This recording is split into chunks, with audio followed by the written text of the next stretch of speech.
him still living there, that's just a big concern, and I know you're working on that. HR. Okay. That's good.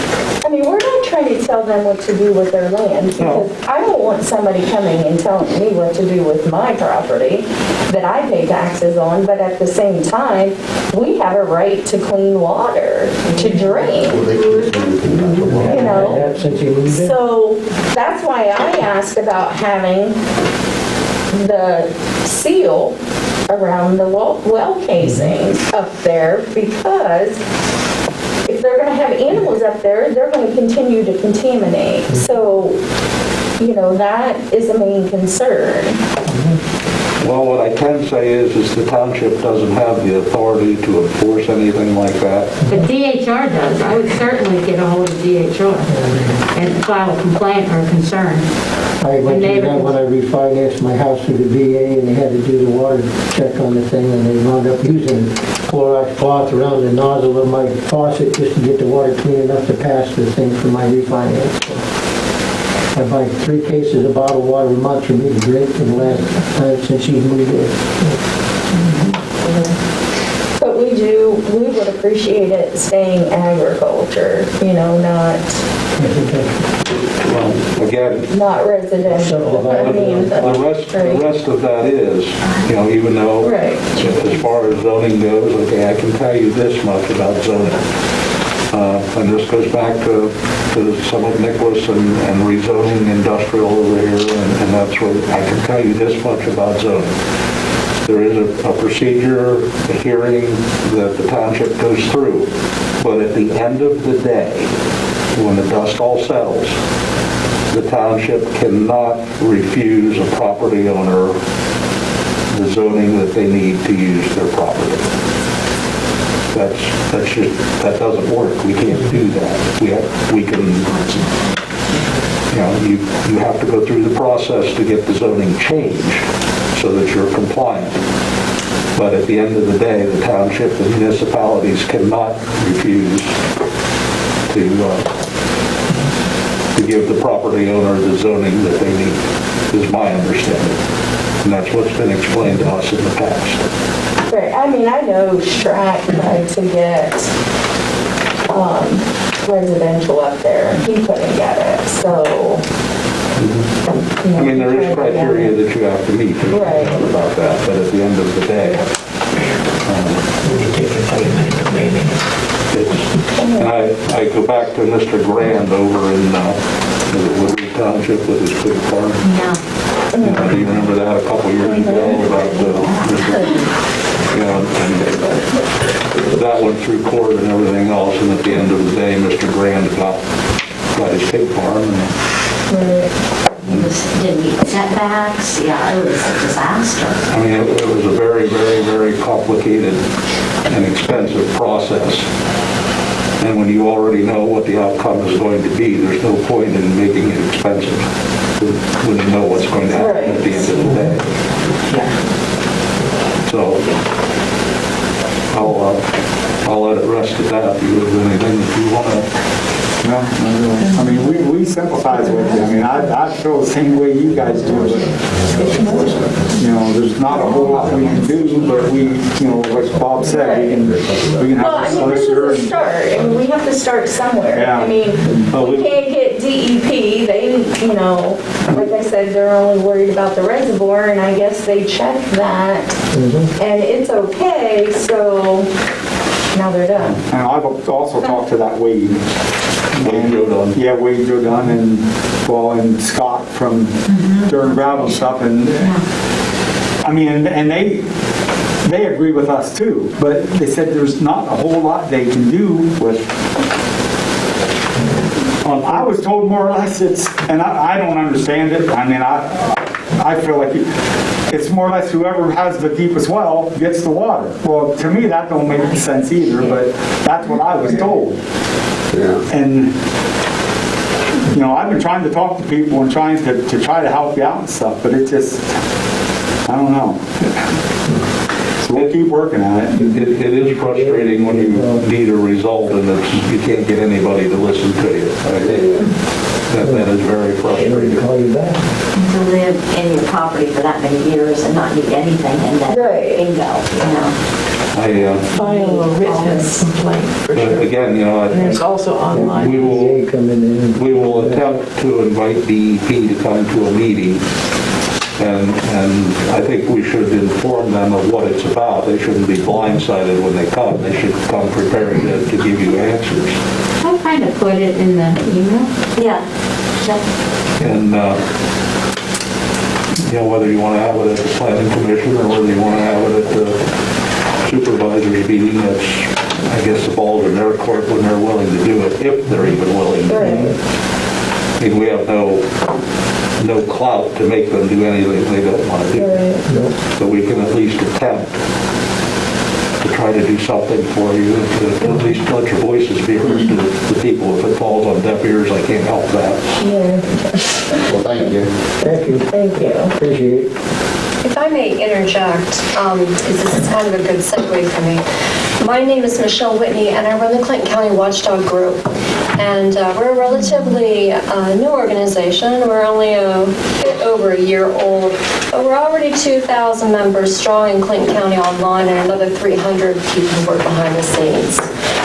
Meaning we have people who will tell us of transparency and accountability issues within the county, within the school district, within private schools, and with townships as well. So we find ourselves working in townships more now than ever. And the reason I wanted to chirp up now is that we have received, I can't tell you how many complaints from Loganton specifically concerning their concerns for safe drinking water, their concerns for decent air, their concerns the kids are going to their schools and physically getting ill. I mean, this is no joke. I mean, I open these messages, I don't know, maybe 2 a week, and it's from this area. After getting all of those messages and those contacts, I reached out to DEP myself. And I have a special connection there in that office. And this gentleman, which I cannot release the name yet because he hasn't really been in working with his staff on this issue enough yet for me to be able to say, is hoping to have a virtual town hall here. I'll be contacting him again Wednesday, which is tomorrow. And we'll be seeing if we can't get something set up here. I can't guarantee you anything, but we're trying. Is that different than Marcus Cole? I'm sorry? Is that different than Marcus Cole, who we would have reached out to? It is, It's different than Marcus. yes. So with that being said, I also had 2 questions I would like to ask since I'm here and I'm already speaking, is that I spent a decade in law enforcement and I have a great respect for the law. And I understand that the townships have an amazing amount of power. So my question to you is, what can you do to ensure that your community has the essentials needed to live a safe life, to feel good about putting their children in the tub at night, to be able to get good drinking water? You have the power as far as I am aware.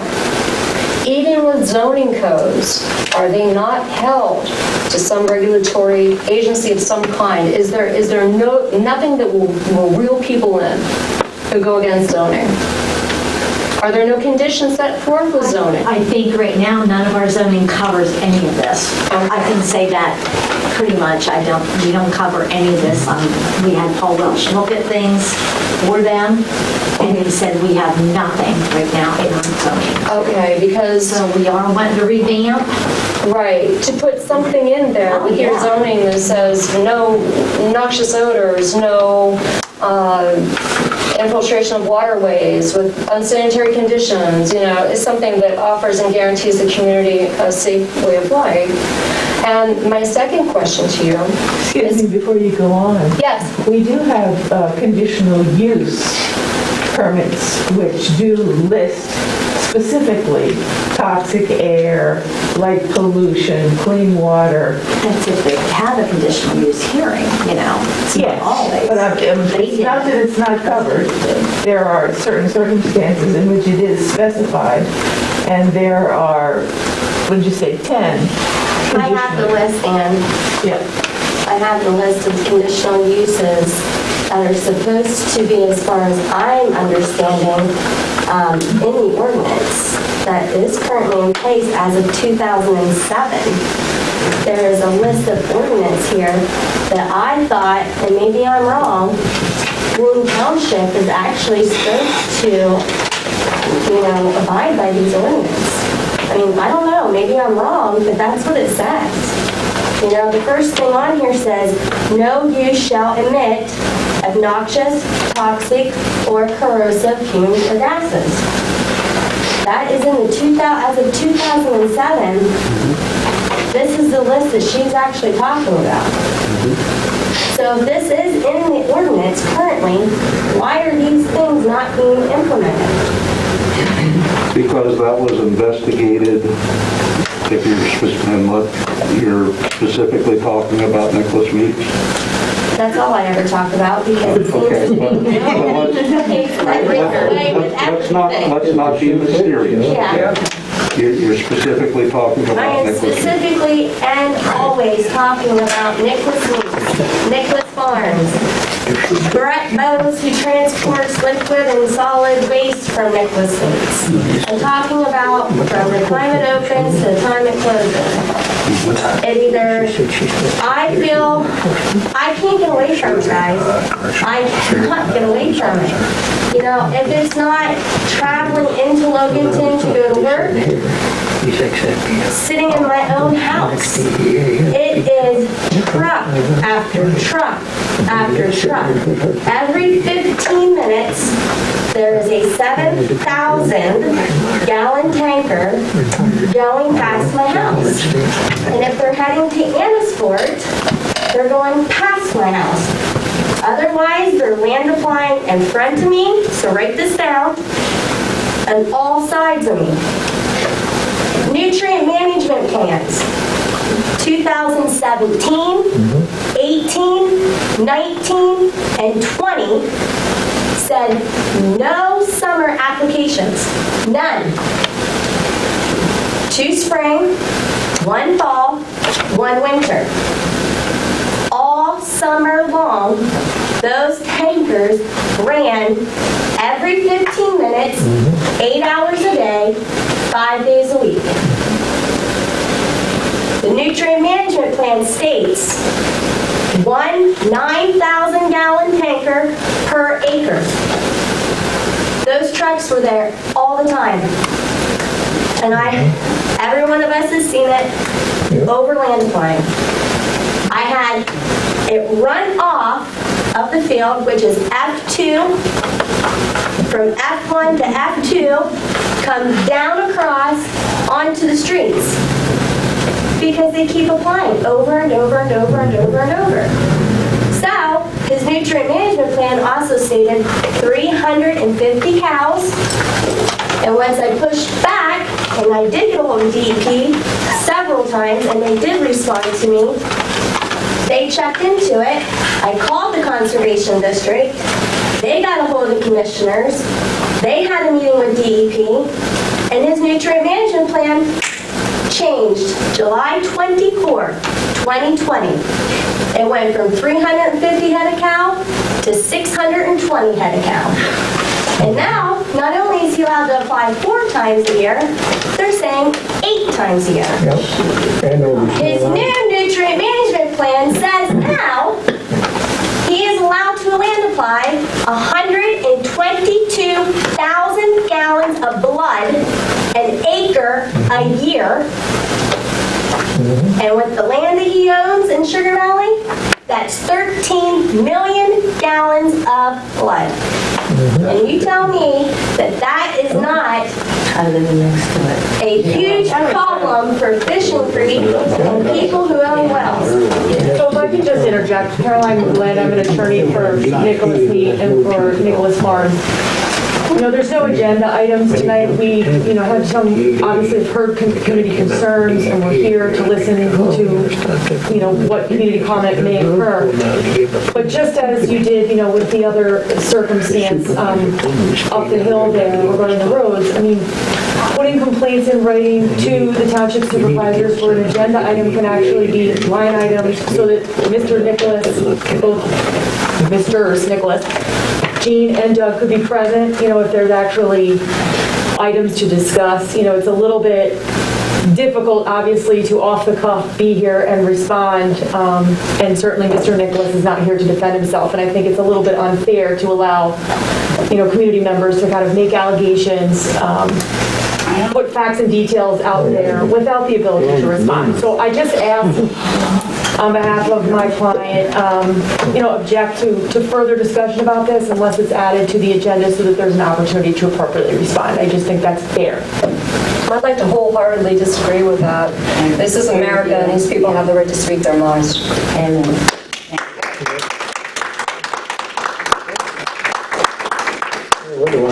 You are absolutely. It is on the agenda.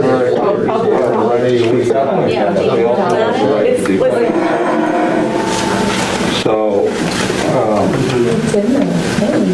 the problems, your nutrient management plans and all of that, the problems that you are having with land application and that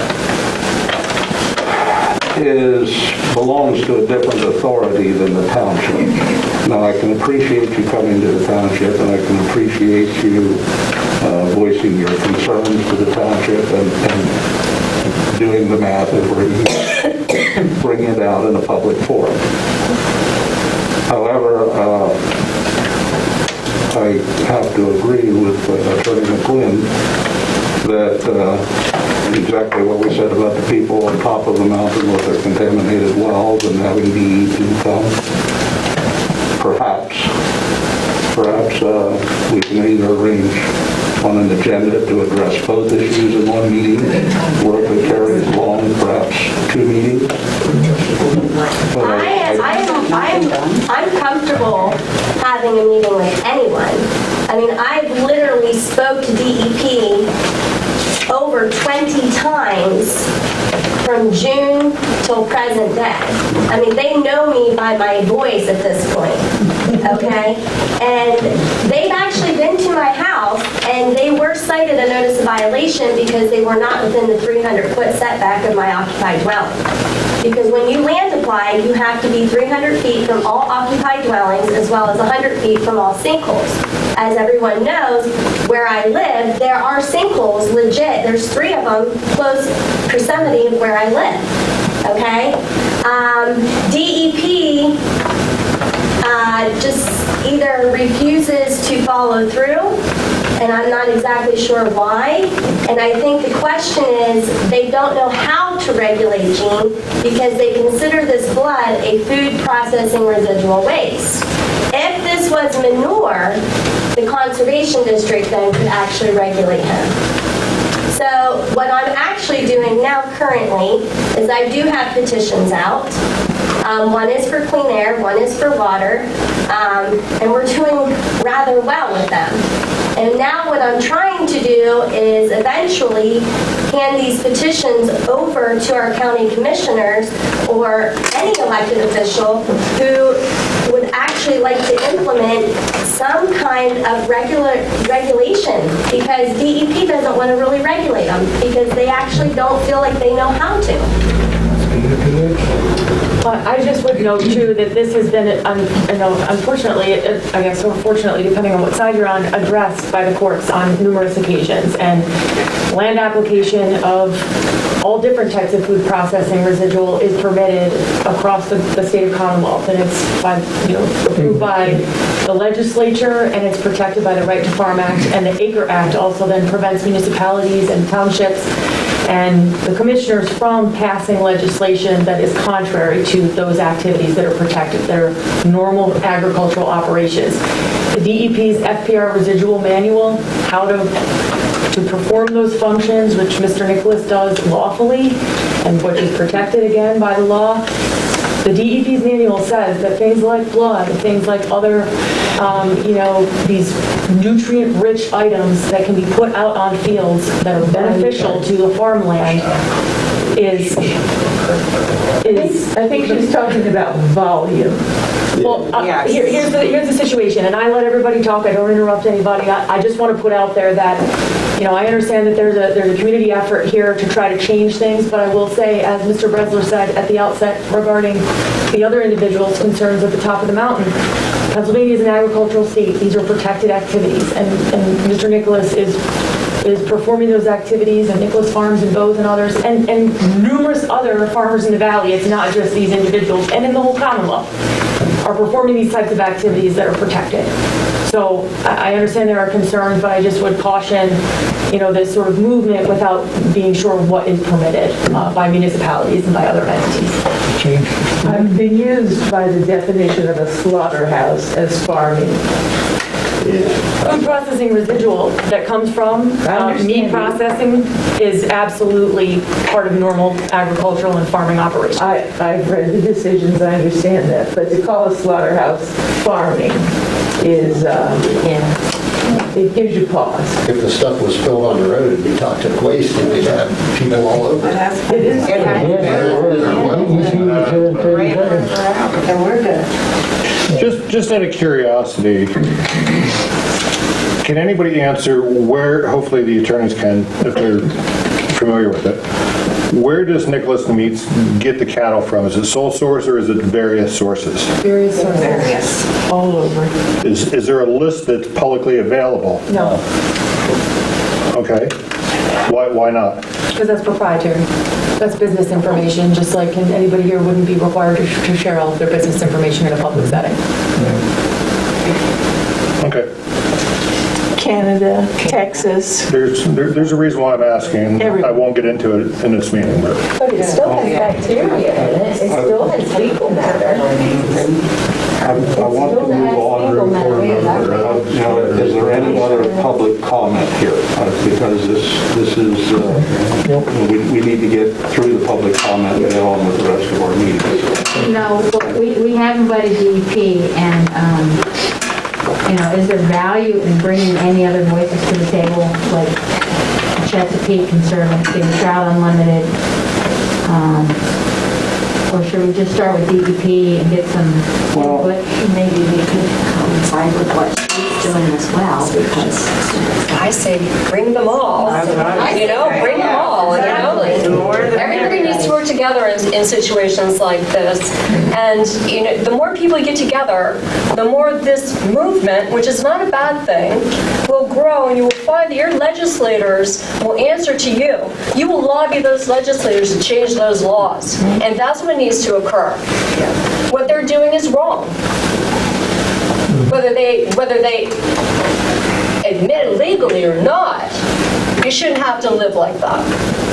So I say bring one, bring all. Let's go. Situation. Bring up the heavy traffic along with it.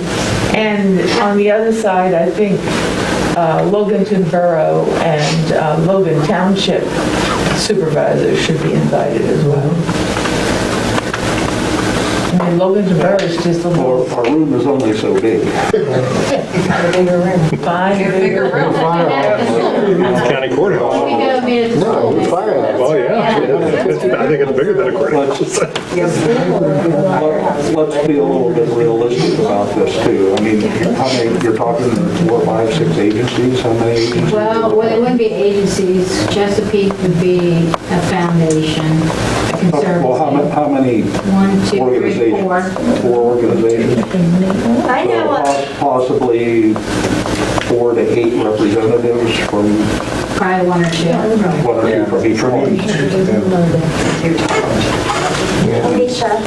State Over here. representative. Hey, I think a good one too, who's actually been on site and has actually witnessed everything that myself and neighbors have documented, is John Zantansky. He's from the river keeper. Yes, he would definitely be a good one to get in, and he would come because he's very passionate about our environment and what's happening.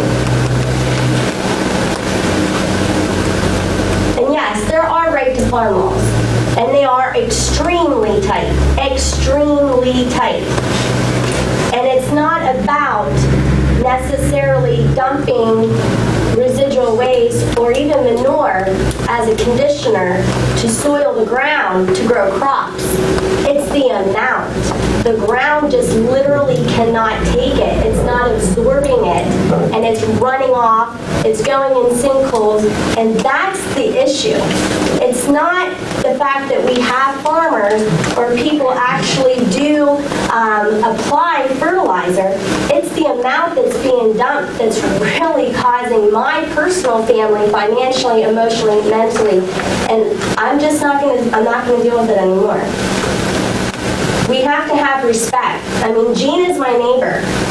I mean, I've known Jean my entire life growing up. You have to have respect for each other. You can have a business, and you can employ people who need and want a job, but you have to have ethics, and you have to have morals, and you have to have respect. That's the bottom line. And another question, what is happening with this digester? I can answer that. Good question. Or maybe Mr. Miller can answer that, yeah. There has been no effort stopped on pushing the project down the road with the digester. I had a conversation with DEP as recently as this morning. There was a lot of administrative challenges and hurdles for a project of this complexity. It took us 2 years to gain approval for a parking lot.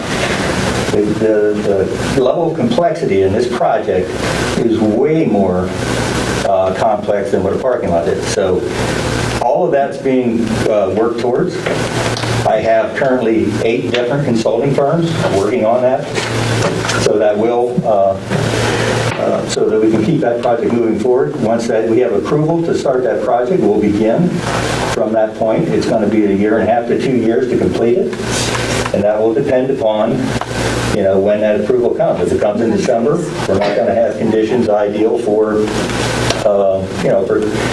excavating earth. So that's going to push it in the 2-year category. If we get favorable conditions, we can probably build it in 1.5 years. So Nicholas very much wants to do this project, which is going to alleviate a lot of the concerns that are in the community. This is a very aggressive project. I know a lot of people refer to it as a digester. It's way more complex than a digester. It's an advanced waste treatment facility with 2 digesters, the digestate holding tank, a lot of flows that are integrated back and forth between those 2 systems, and it will be an advanced reverse osmosis system, which will allow us to recover up to 90% of the water. So this is a very aggressive and ambitious project. It's not something that's going to happen overnight. But frankly, the best thing that would help to move that along is support from the community. When you talk to DEP and the regulators, tell them you support the fact that we will be land applying way less onto those fields because we're recovering 90% of the water, and the majority of that waste is liquid. In addition, the digesters themselves are going to break down that biomass within those digesters, and that in itself is going to reduce the volume of the solid. So after it comes out of the digester, it will be dewatered, sent back to the waste treatment facility, eventually through the reverse osmosis system, which enable us to recover a lot of that water. So it's going to be a reduction in traffic. It's going to be overall good for the community, which is what Nicholas wants. And again, the best thing the community can do, tell your regulators that you support the project. You'd like to see it happen. Brian, just to separate facts from perception for me, I've understood that there's a request in to withdraw more than 700,000 gallons of water a day. There's a request in the SRBC for, 650, 700,000. And if we get this system up, we'll use about 1/10 of that. So that's the goal. Is there a way to guarantee that cap on that 10% number? Because 700 and some thousand gallons a day is a lot of water. It's what we requested, and I can tell you, we work with the SRBC, and I can tell you that at the end of the day, the SRBC will permit an amount that they feel will not be detrimental to any of the neighbors in the community, which is why Nicholas has invested a great deal of money and time in monitoring equipment and working with hydrological firms so we can ensure that that doesn't affect other people's wells. We don't want to affect people's wells. We don't want to affect the stream. Which is why we were proactive from the beginning and got the SRB&C involved in the project. When we had the meeting at the schoolhouse, the initial number was 125,000 gallons. We're at 6 times roughly on the most recent application that I saw. Right, but bear in mind, just to add on to what Mr. Miller said, that is a request to support, what the company intends to do, but with the idea that if this digester, I call it that just because that's what everybody in the community is calling it, but it's sustainable resources facility. Okay. Well, meaning it's temporary. Right. Only. We went around here on public comment, and we have digressed way off of public comment and the business meeting for the township. So I'm going to end this now so that we can proceed with the rest of the meeting. The answer to the questions that you asked is we will reach out and, we will reach out and attempt to get various organizations and dignitaries and try to schedule a meeting that we can have a public meeting, a public forum. Hopefully we can do it after the election. But I don't, us as a township, I don't know how much farther we can go other than to try to assist the concerns of the residents of our township. Now, bear in mind, when I say that also includes Nicholas Meats, because they are residents and a business in the township too. So we are going to be, at least the Board of Supervisors, my position is that I'm going to remain impartial. I understand your concerns, and if it's something that comes down that does involve the township being active in something, I can assure you that it will. We haven't reached that point. I don't know that we ever will, but we can at least attempt to put some of this to rest. Now, I will ask Brian a question. Okay. Last year, earlier this year, we got a letter from DEP requesting the township not issue any more permits for Nicholas Meats until your sewage issue is resolved. Correct. So the answer to the digester question and the permits for the digester are probably till that sewage situation is resolved. That's correct. If the digester is on a hold. Which is why we asked you to participate in a meeting a few weeks ago with the DEP on our proposal for how we're going to manage our domestic waste. So that, and as I mentioned on that call, that is one of the milestones that Nicholas is working to accomplish so we can begin this project. I got a call, going back to that, just so we clear everything up while the public is here. Going back to that, Jeff Krieger called me about the system that you are proposing. And I believe it was in last month's meeting, the system that they are proposing. The township wishes to get information from an independent source other than, And I think we made clear in that meeting that, or on that phone call, that you're certainly welcome to do that. Well, the town, we feel as a township issuing sewage permits and that kind of stuff, that we understand the company that you hired and the company that presented this was your company. We feel that as a township, we want more information from another source about that system.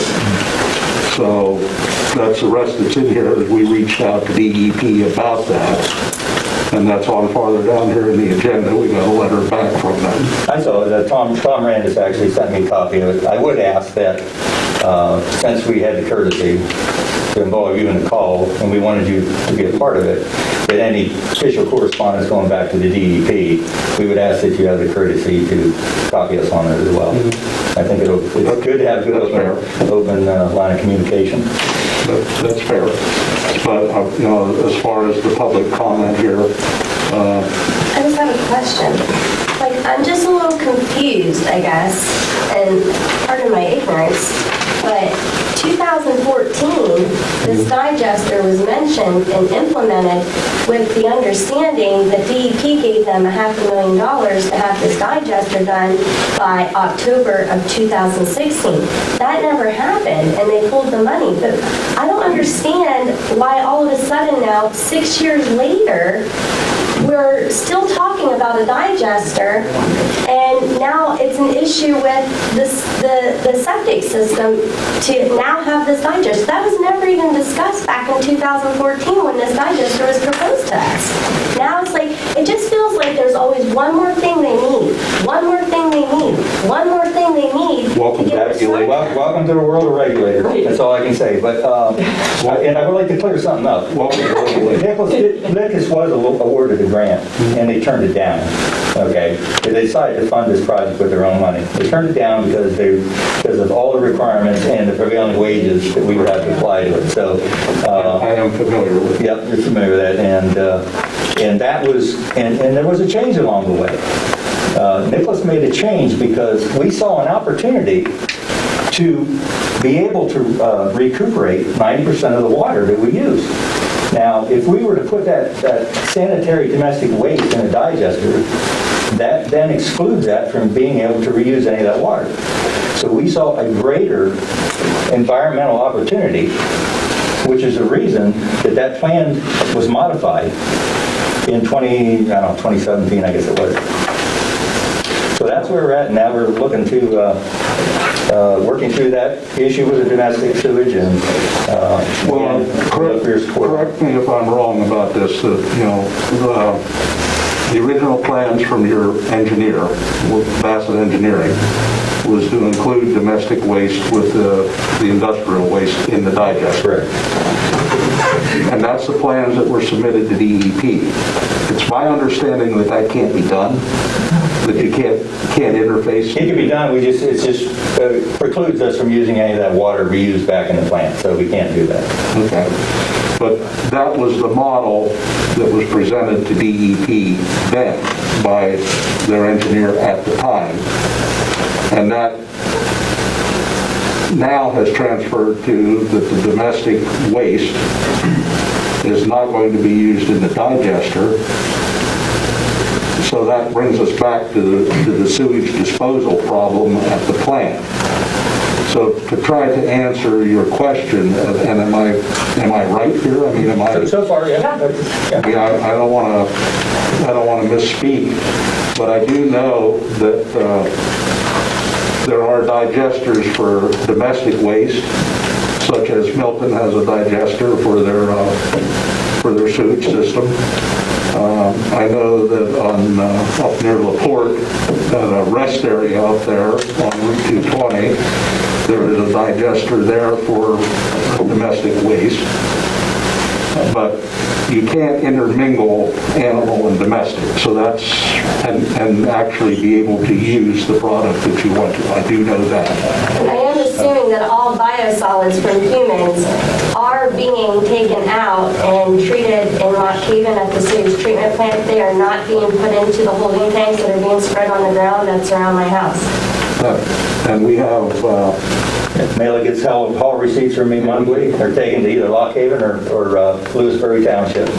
Mail on the day I get usually on the day I get the invoices for right mail. The township is monitoring the domestic waste. I appreciate that. Can I just follow up on the word monitoring.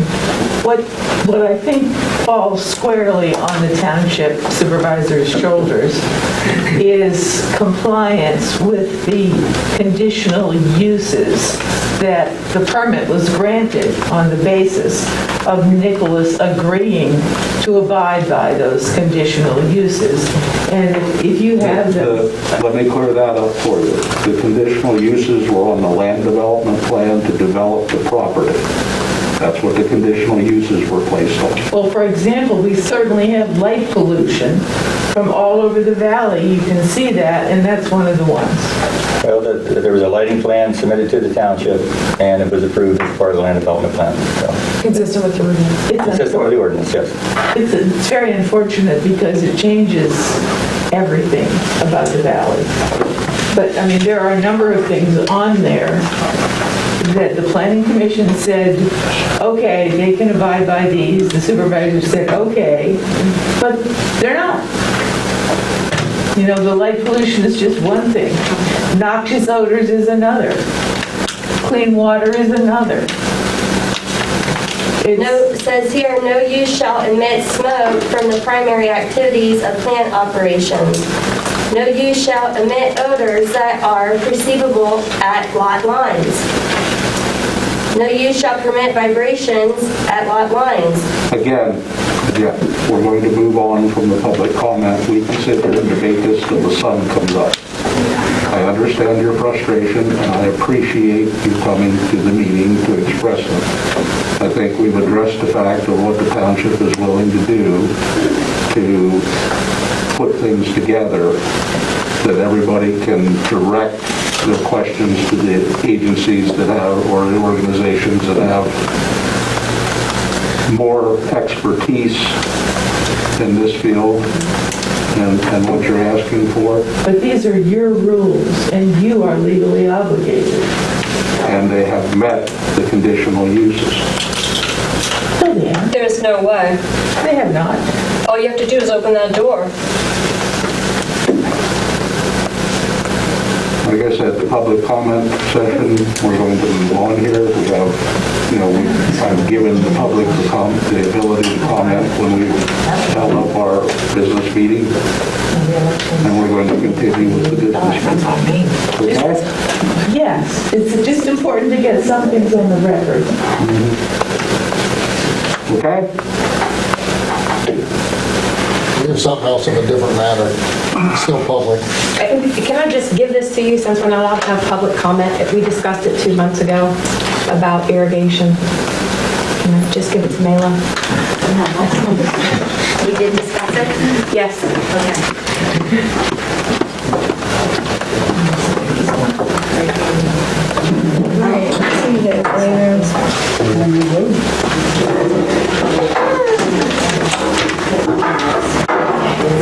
Hey, Ivy, I'm seeing you amazing.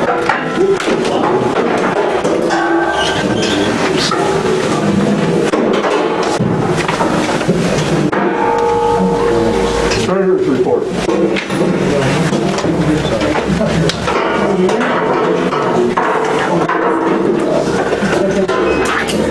Total revenues for Greene Township General Fund,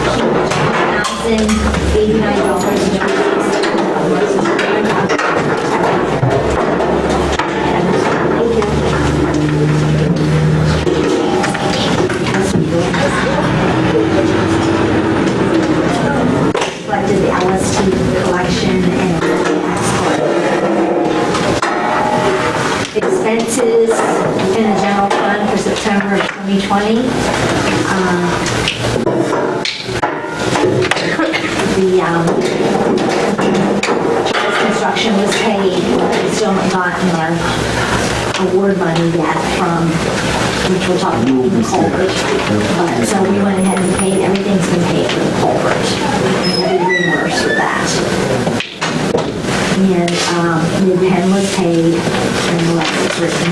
So balance balance as of last month's financial report came to $146,705.32. Deposits again for the month was $20,089.26. Interest for August came to $36.41. Checks written for this reporting month came to $70,613.01.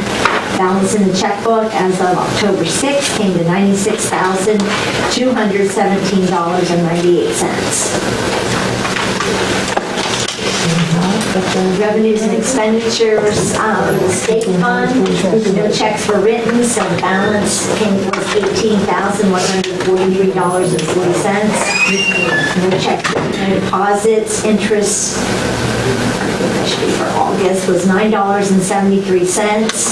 Not July, should be August. Balance today, checkbook, October 6th is $18,153.13. And the CD in the Linden office in Muncie Bank is $71,747.83. And Nicholas Mead escrow account as of 8/31 is $280,316.34. Interest earned was $59.51.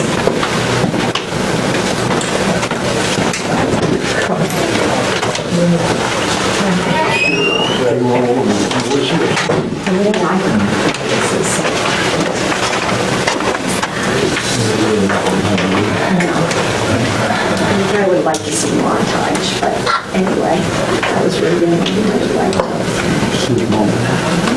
You look at parts from it. Beside you, Yeah, I think. I had to get where.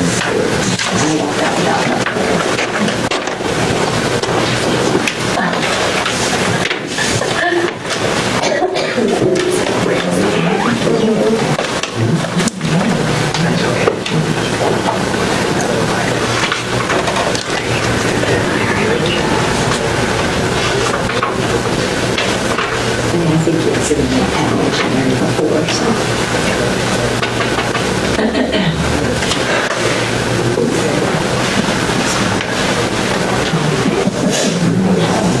Oh, that's right.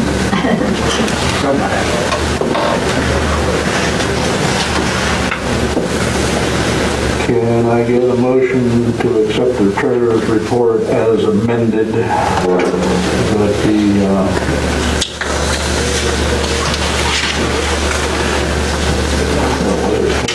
August instead of July?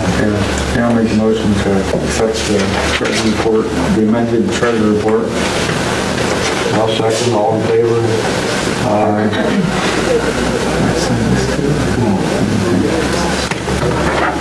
Just that one.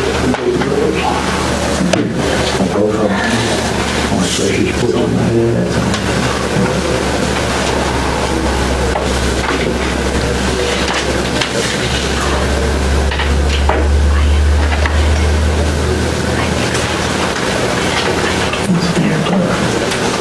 Looks like it.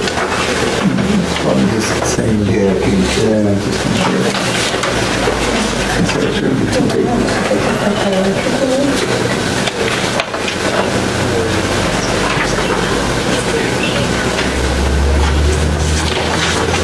Okay, zoning officer report. I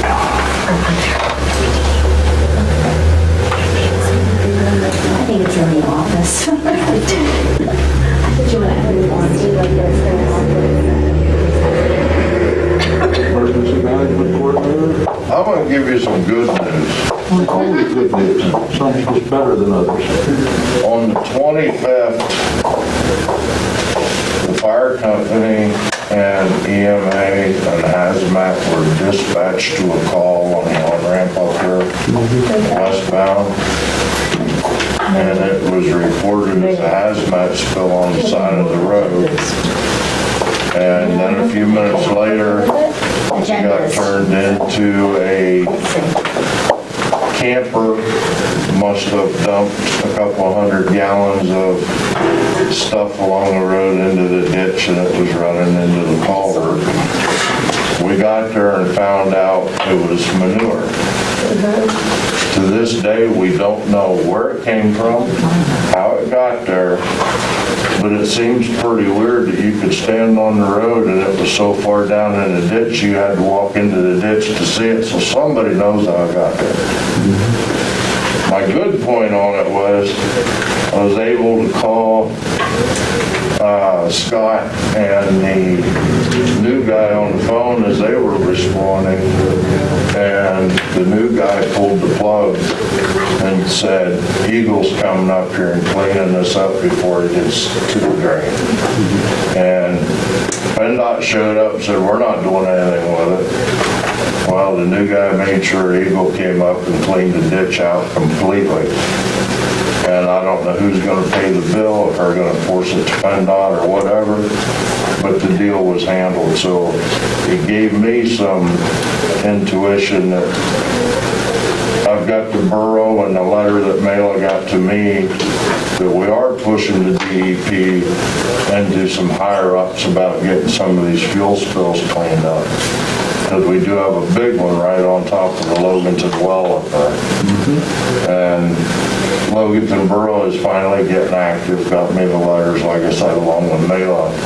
And now I've got somebody, at least in my corner, that'll help us push to get some of this crap cleaned up.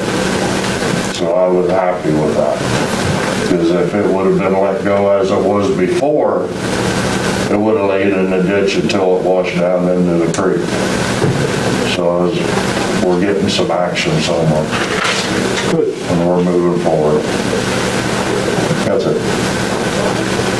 Back to the zoning officer report. Oh, here you go. You're pretty good in your head.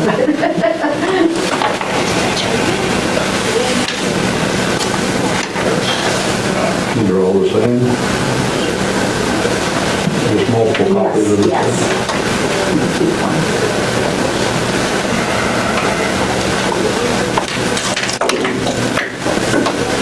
Anybody have an extra agenda? You just come right here and read. Is this time? That's a meeting minute. Oh, I'm sorry. You want an agenda? No. Yes, please. Ian does. Okay. Or else we can make one. You can give her mine. I don't need it. I did my dues. Good deed of the day. Always let someone who wants to be chivalrous be chivalrous. Thank you. Thanks a lot. Thank you. Yes, ma'am. 454.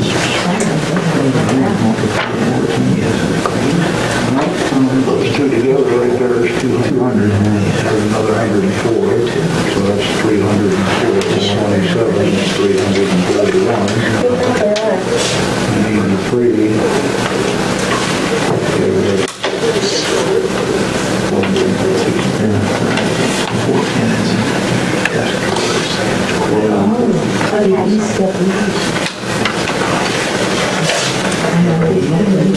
We already went over this, but this is his letter.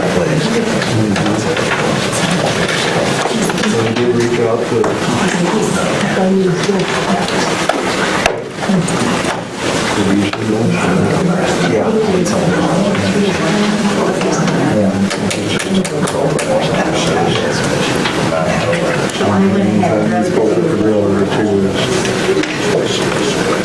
He was in here last.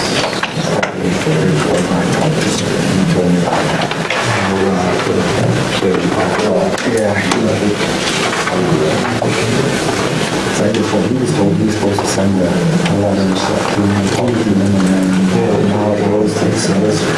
Yeah, but they don't. Because they haven't responded. They don't. Yeah.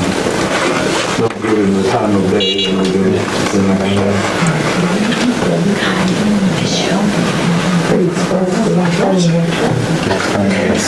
Bob, you don't give me no credit. Yeah, we'll just stuff like that. We better go do it.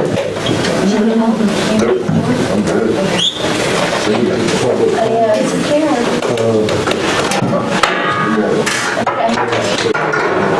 You're good. So you have to Bye, Chris.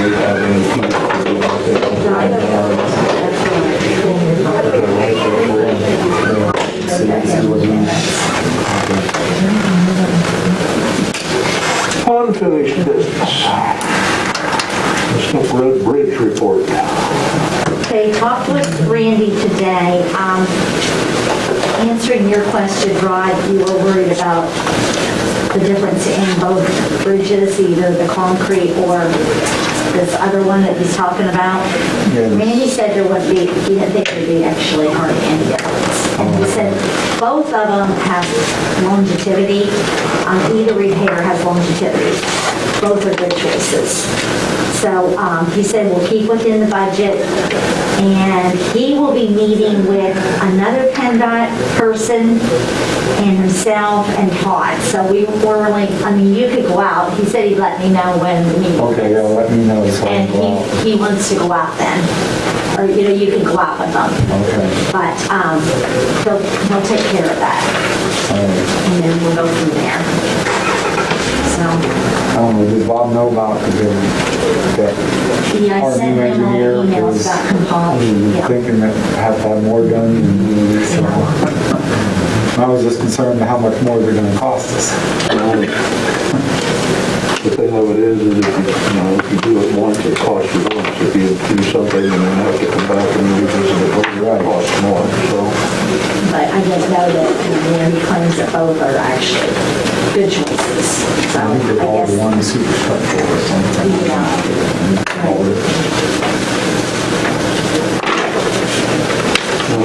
The culvert project report. Well, we actually had the final inspection thing on Monday.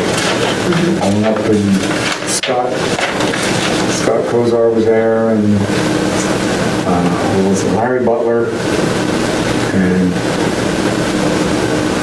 who's the one on the- there's three guys there with Scott, but they all were pleased with it, and the paperwork went in on, I want to say September 20th. It was the Tuesday before the third week of the meeting. He didn't think he could put the meeting together in that short time. We met out here Monday, and then I turned it in on Tuesday. So the paperwork's in, and the inspection was. but Scott asked them three guys if it was okay to release the money to us, and they said absolutely. So we should be getting that shortly here. So, but they were well pleased with the whole thing.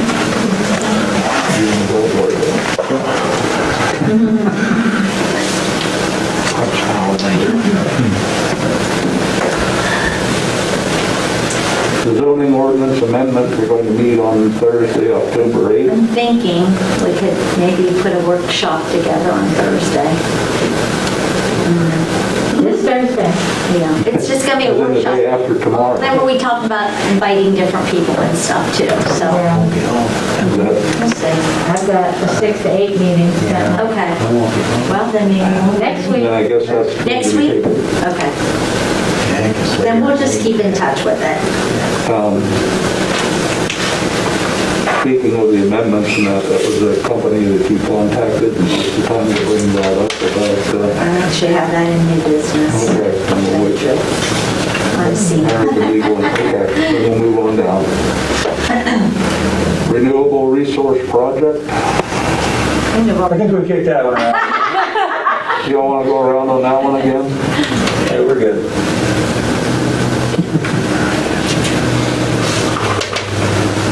Crack ceiling, I do that one too. And, no, I called him, but he said that we are on the list, so it's Okay. gonna get done, but when, I don't know.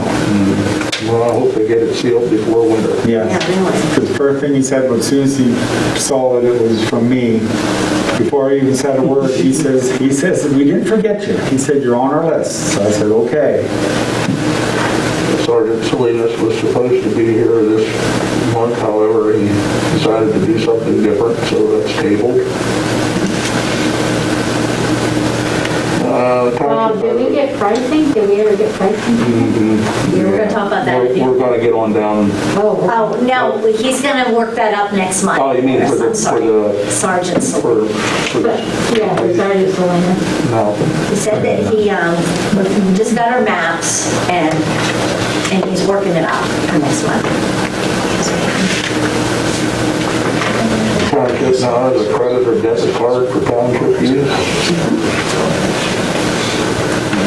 Do you want it? This you will probably like. This you will probably like all yours. Township now has a new engineer, no longer. You know, when I was reading the minutes that Mail forwarded me this morning, that did catch my attention. I can't imagine it would do that.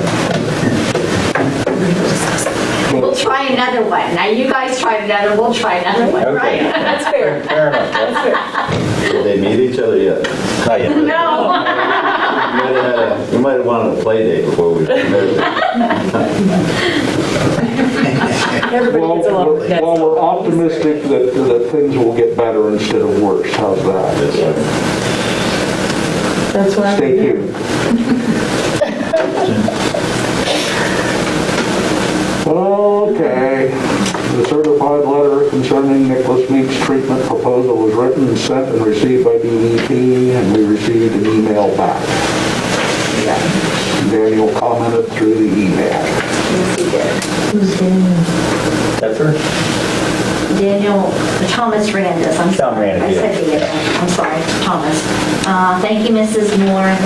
Rest assured that the department, while providing input to Nicholas Meeks and determining what proposed sewage disposal option would meet our regulations, is in no position to formally approve any proposal until after Greene Township first approves it or denies it, as in the case may be. This situation is unique in that the Special Protection Watershed Fishing Creek requires department and local input prior to formal planning submittal to the township.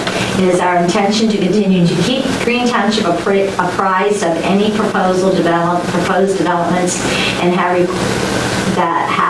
have requested that Nicholas Meeks staff do the same. I sincerely hope that Greene Township understands that ultimately any expansion would need to be reviewed and acted upon by Greene Township first. After any appropriate review deemed required by the township, the department can only review what is ultimately submitted by the township. And this was from Tom. Do you want the letters that we sent out at all? Me? Sure. So that this was about the treatment plant, not, Yeah, this was for the domestic this was water. not for anything with digester. Okay. Thank you.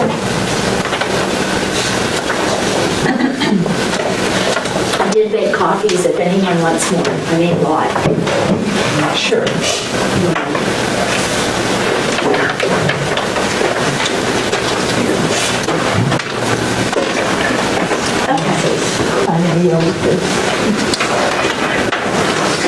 Cap Cod's investigation letter from the Conservation District. I received that. I don't know if Anybody else? They basically said there was no violation Thank at the you. time of the visit. There was a dozer on site. And as long as they don't disturb more than a quarter of an acre, they don't have to have something. But if they go over that, they have to have a specialized permit. So have they done any more that you're aware of? We saw a dump truck up there the other day and he was putting dirt on it, but it was in the same square, so I don't know what they're digging.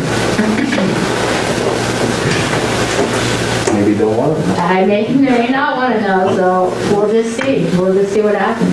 But they did come right out. you come out, and as I told Alicia, I mean, at least they're aware of it. And I think when they investigate one time, they go back, I think, one more time, I believe. And we'll probably get an updated letter from somebody.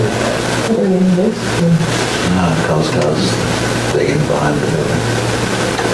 2021 dirt and gravel project report. I think that was one. Well, we didn't submit anything for next year. Scott got back to me and we were gonna do some, put fill in up on Harbaugh Road and stuff, but then he went back and re-looked at it and he said it's not gonna fall.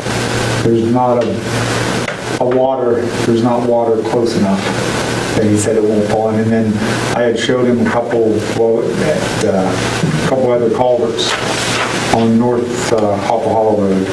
But he said they're considered stream crossings, so we have to have an engineer come and look at it and do plans and all that stuff, and there wasn't near enough time to do it. So he said we'd have to hold off on that till next year. He's going to come up, get with me this fall, and we're going to go look at it with the engineer and all that stuff and get a plan to get them replaced. But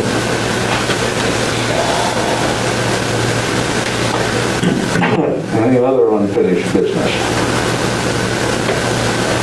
And I guess I'm going to inquire if we've done anything about selling any of the trucks. not yet, no.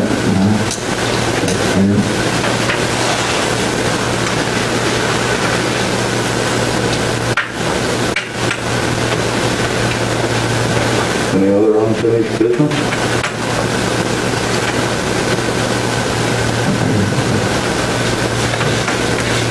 So that brings us down to new business and tires for the truck. I'm assuming that's the 06 Peterbilt? And the old one. And the other one. Yeah. Both of them, the steering tires they're not safe. They're pretty bad. And I had called McCarthy Tire and Bastion and got some prices. Yeah, that falls under co-stars. Yeah, it's their state prices. Right. Yeah. So what you buy? Which I thought the prices were pretty good. Yeah, they are. Co-stars is a state contract. Yeah. Now, through McCarthy for all four tires would be $1,668.92. That is very good considering the tires are in front of that 06. Yeah. Yeah, they were $450 a piece. Yeah, well, the ones that were on there were Bridgestones, and if you bought them through Bridgestone, then that they'd be $800-900 a piece tire. Yeah. Now, these are Firestone. And then through Bastion's tires, it was $1,692, so it's like $30 more through Bastion. But he didn't tell me what brand of tire. Bastion's didn't? No. And the guy from McCarthy, I said to him that there's Bridgestone on there now. And he said Bridgestone only puts certain sizes under the state price. That all their tires aren't, you can't get them for the state price. It's just certain sizes. Well, and also McCarthy's would buy back the casings. Yeah, I did write that down with that. I don't know if it was just $10 or $15. Yeah, but at least it's something, and you don't have to pay the disposal. Yeah, their price for the mounting and balancing and stuff like that was more than Bastion, but the overall price was less from McCarthy. And we have to take the truck down to them and do it. Probably, he didn't say that, but I'm sure that's what we'll have to do, yeah. We have to take it down there.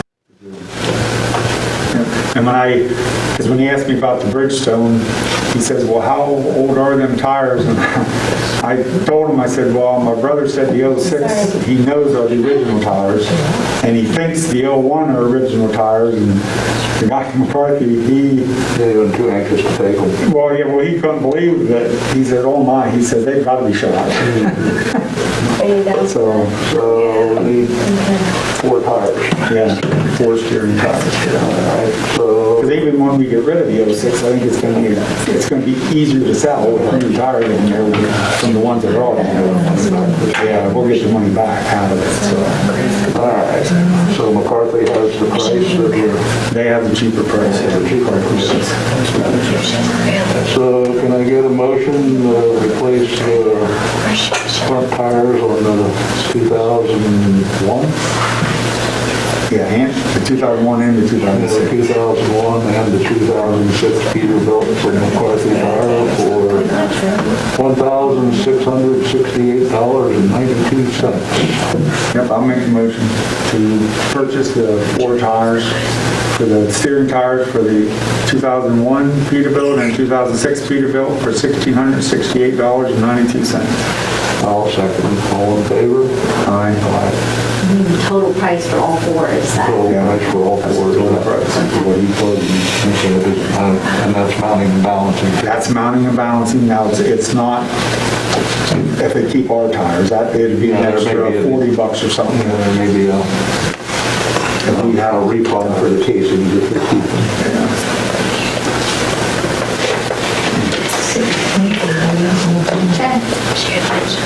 The Clinton County Conservation District Plan Review Fee Schedule, take action on it. So we had talked about with trying to sustain some growth, that maybe it would be time to let the Conservation District do a plan review on any EMS plan that comes through the township. So she gave me the prices, and we would make a motion on it if you guys want to consider something like that, for the county to do that. As far as I know, we would have to, let them know that we want them to. What are we doing now with our EMS funds? They can, if it's under an acre, they can just make them and have them. Yeah. This way, being that we are a high quality stream, I'm for it because I'm thinking that there's just like one more level of oversight. Yeah, exactly. One more level of watching, using that watchdog effect. I think the Clinton County Conservation District personally are phenomenal. And I think that if you can get more eyes on board to oversee and micromanage any operation that is happening in this county or even this township, I highly suggest you do so. And the prices aren't overly that bad. I mean, I think if you're building, it just $70 seems to be the lowest, and then it goes up, and that's for residential. I'm trying to copy your letter, but it's not. So what would they do exactly? I've lost, I'm sorry. We would have them reviewing if I decide to put up a barn on my house, I'm going to be doing earth moving, I would have to take my plan to the Conservation District, give them a $70 check, and they would have to review it. They would be reviewing. Right now, it's just a courtesy copy. When my son built, I called it in, I said, the driveway's already there, he's, disturbing this much. She said, just give us a courtesy copy of it. But then, this plan would have made him pay money to have the plans reviewed by the Conservation District. No matter how much, because right now, if it's over an acre, then they have to have it reviewed, right? They have to have it reviewed, but then we don't make them, I don't think they pay for it. I don't know. I mean, you just have to hang on to it on site and have it available for review if requested. Yes.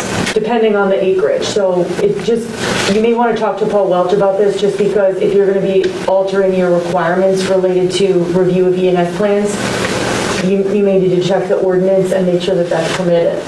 Now, the township could say if they have a responsibility to review ENS plans and they want CCCD's assistance, pay that fee, but I don't know. I just would recommend you maybe run it by Paul Welch. Oh, okay. Because it's not a legal requirement that something is submitted. You just have to maintain it on site, for example, when you're doing certain projects. You don't have to submit it. I guess the question would be, is there really any benefit to do that? And if you're right, I think we should ask Paul about it. We have to amend an ordinance or to do anything. So let's table They that always till we hear offered it from Paul. before, so I don't think I needed a lawyer.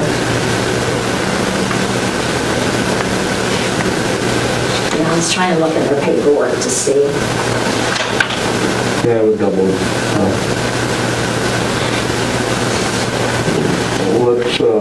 Let's hang on to that for a little bit till we get down to the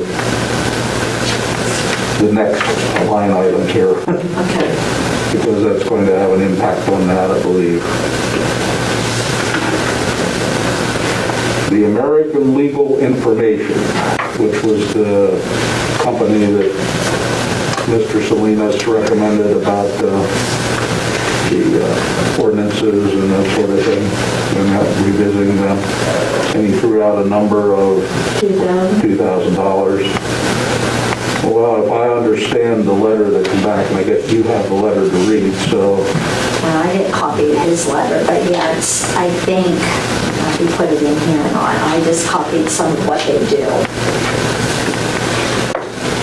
Well, the email that you sent me said it was $8,000. Yeah, he said it would be around 8. I told him that our ordinance right now is 125 pages, and he said, so we need to add another 75 pages because they codify it. So there's going to be just pages that just say, you know, certain, and so then it would be like $8,000. But they're not going to rewrite the ordinances. They do not do that. They said, that's your township that does that. All we do is you bring it to us and we edit it. And then we pay lawyers to make sure that the state of Pennsylvania, that you're not over stringent to the laws. So. But then we still have to give it to our lawyer to go over again. After all of that, we're essentially paying somebody $8,000 to edit it. And we still do all the work. We still do all the work and give them $8,000 to edit it. Now, I wish I could do that day in and day out. They would host it though, right? They would host it on their website, which the county hosts it right now, but they would also host our minutes, like if anybody could go into their website and see our minutes. They do a little bit of that. It's not just... Would the county give us a grant? Good question. A planning grant for that? I don't know. Because they have authority up to, what, $10,000 to do planning grants, right? I don't think we should dip into our checkbook for $8,000 for an entity. It would also take a minimum of 6 months. That didn't bother me, 6 months. The average project time from the date we receive the city's ordinance to the time the final version is shipped is 1 year. During that time, the municipality should expect the following. The codifier will receive copies of all legislation enacted by the municipality. The codifier will review legislation to determine that which is current, amended, and repealed in order to eliminate conflicts between ordinances as well as replication. The codifier will organize the legislation by subject matter from general to specific into chapters and sections according to a numbering system. The municipality will receive a draft manuscript. The municipality will receive a written, legal, and editorial review and report which will indicate discrepancies between local ordinances and state and federal law, as well as internal inconsistencies and gaps in coverage. The codifier staff attorney will meet with municipal officials if requested to review the draft manuscript and address concerns raised in the legal review. The municipality will receive the final printing of the code with binders.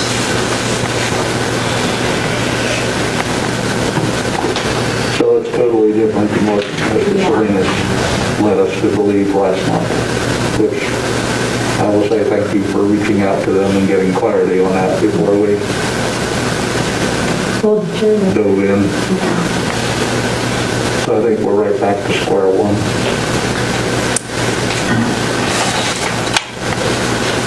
I agree with you. I don't know that we would So get drop it for now, in other words. Yeah, I don't think we would get $8,000 worth of services. That shouldn't be how to do it. Yeah, we have to get, That's a bummer. yeah, it sounded too good to be true. Out of like Kentucky or Ohio or something too. Were they, he said they were what, in Pittsburgh and Philadelphia? Yeah, this guy that called me was out of Kentucky. Well, maybe he's quarantined from COVID.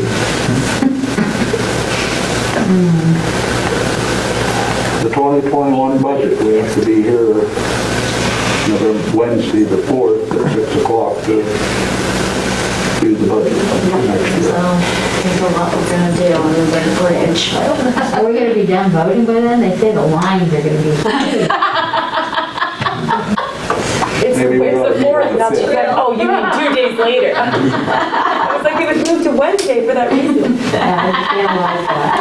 And we won't be able to close the polls at 8 o'clock, Right, right? that's right.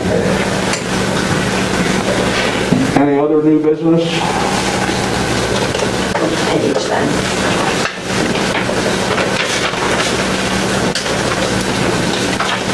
Yes, no, maybe, might be, just remembered or anything?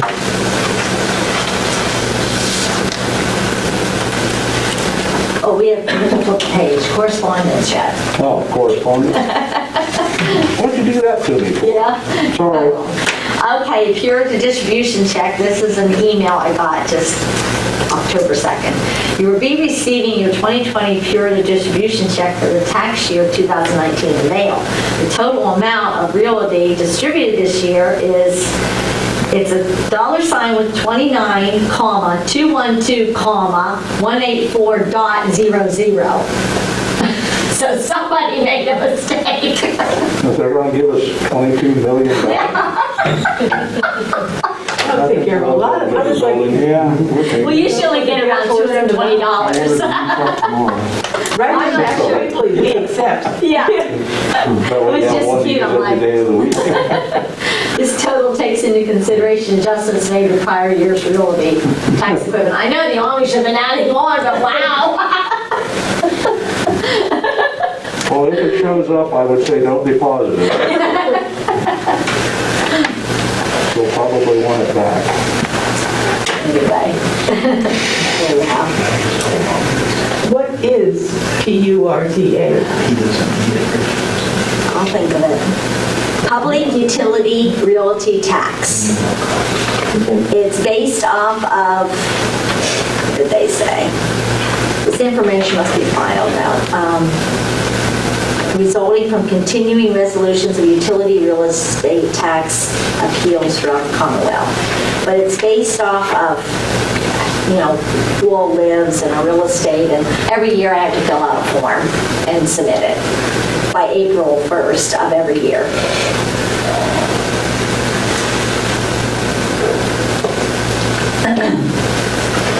The next one is the fire company, fire relief allocation of $11,369.22, which will be written check out right to the fire company for their state allocation. It goes through us and right back out. So it comes in and out. Yep. It's not our money, or it's not the township money going out. We're just the It's just a grantor, pass-through. yep. Because we support the Volunteer Fire Relief Association.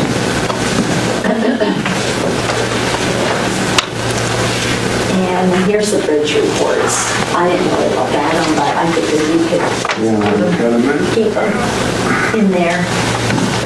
Everything is okay? I don't know, I didn't really look at it. I know Smith Road isn't okay, so. No, but I didn't look at Silver Silver Road Road. is, and I would think. Yeah, I didn't really look at them. They kind of just came the other day too. So there's no action needed on them. I think. Yeah, I did put the new weight limit stickers on Snook Road Bridge, because they lowered that, so I never put them on. They lowered that to 21 ton and 27 ton combination. How did they decide to pave Zimmerman Road? that's DC. DCN line. Yeah. Well, they did DSA, they didn't pave it. They put Well, the yeah, but I DSA mean, down. that was all. Nice. Well, that's something, Brian, I'd like to, maybe you could say something to Gene or something about maybe not trying to go across that bridge too much. Which bridge are we talking? Snook Road. Snook Road? 'Cause it was lowered to 21 tons, so, and from what my brother told me, he was told actually, because they say about farm use or whatever, but they said for with bridges, there is no exception, so.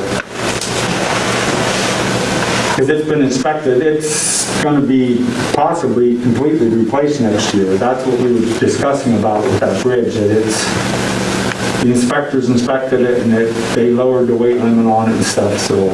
Okay. So it's 21 ton? Yeah, it's 21 ton and 27 ton combination. It was, I think it was 27. Yeah, it was 34 ton. 34 combination, yeah, and I think 27, but now it's 21 ton and 27 combination. And just as an FYI and a courtesy, if this law enforcement thing goes along, that we have Lamar Township come over, Salinas is certified for weights.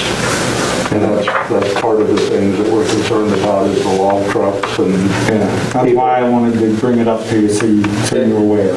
That, we're concerned about the people using the roads like Rocky Road and that aren't bonded and are tearing up the roads. And we figured that if we could get some enforcement on it for the weights and get a couple weight fines out there, they would probably realize that it's cheaper to buy the bond.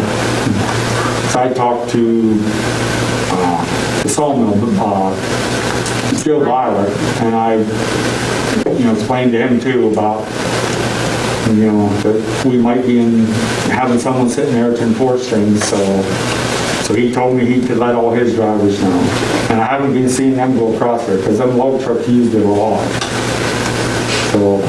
Yeah, I don't know a lot about them laws, but if it's bonded, he can use it or he can't use it? He's not going to be able to use it. Not be able to, period. Right. Right, okay. And from what I was always told too, that's why I wanted to let everybody know, and I got to let Trackman too, that I don't know if it's true or not, but I was told, like, if you do go across it, like if Nicholas's would, and it would cave in, they would be responsible for replacing that bridge, which you're talking, a couple $100,000. Well, probably maybe even more than that, it'd be expensive, so I just felt like I wanted to warn all the people that do travel here in the Let alone repairing the damage to the creek. Right, yeah. They wouldn't be able to do that and then pay to have it rebuilt and then still continue to use it and then pay to have it rebuilt. That's not going to happen, right? No, not if we have people there to enforce the weight limits. Well, it just seems like money just falls out of the tree and things just happen to get paid off constantly and the habit still continues. So I just want to make sure, even if the bridge does get damaged, he's not going to pay $200,000 to fix it and then The road itself is just a 10-ton road. $200,000 to fix it.